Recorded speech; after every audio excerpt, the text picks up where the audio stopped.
আসসালামু আলাইকুম ওরহমতুল্লাহি ওবারাকাতু। সম্মানিত ভিউয়ার্স, আমরা চাঁপাইনবাবগঞ্জ মাহফিল শেষ করে বাংলাদেশের ঐতিহ্যবাহী বঙ্গবন্ধু সেতু অথবা যমুনা সেতুর ওপর দিয়ে আমরা শিক্ষাঙ্গনের দিকেই রওনা হচ্ছি।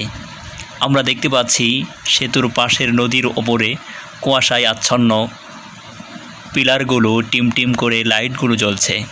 কোনো এক সময় এই ব্রিজে ওঠার জন্য অনেক বড় স্বপ্ন ছিল। আলহামদুলিল্লাহ, এখন আল্লাহ পাক প্রতি বছরই উত্তরবঙ্গে বিভিন্ন মাহফিলের উদ্দেশ্যে আল্লাহ নিয়ে যান। আল্লাহ রাব্বুল আলামিনের কাছে লাখো কোটি শুকরিয়া, যিনি তার বান্দাদের মাধ্যমে এক জায়গা থেকে অন্য জায়গায় যাওয়ার সুযোগ প্রদান করে দিয়েছেন, এক জায়গার ভাষা অন্য জায়গার ভাষা বোঝার মতো এবিলিটি দিয়েছেন।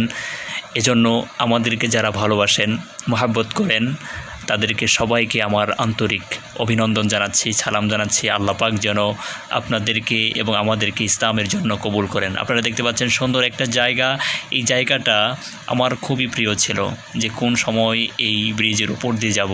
তো আলহামদুলিল্লাহ, ব্রিজটা অনেক সুন্দর লাগছে। আশেপাশে দেখতে পাচ্ছেন ওই উপরের পিলারগুলো টিম করে আলো জ্বলছে, অনেক সুন্দর লাগছে। আর পাশেই দেখবেন যে এখানে রেল লাইনের জায়গাও রয়েছে, রেলগাড়ি যাওয়ার একটা অবস্থান রয়েছে, অনেকটি সুন্দর লাগবে।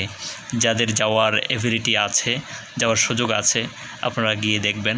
আশা করি আপনাদের মনটা অনেক সুন্দর হয়ে যাবে। আল্লাহর রহমত, আল্লাহ সুবহানাহু ওয়া তাআলার যে নিয়ামত, অনেক পরিপূর্ণ বাংলাদেশ, সুজলা সুফলা শস্য শ্যামলা সোনার বাংলা, অনেক প্রিয় একটা জায়গা। আল্লাহ পাক যেন আমাদের এই সুন্দর বাংলাদেশ, বঙ্গবন্ধু সেতু এবং যমুনা সেতুকে কবুল করেন এবং যারা এই সেতুর ওপর দিয়ে যায় সকল ধরনের বালা মুসিবত থেকে আমাদের রক্ষা করেন। আল্লাহুম্মা আমিন।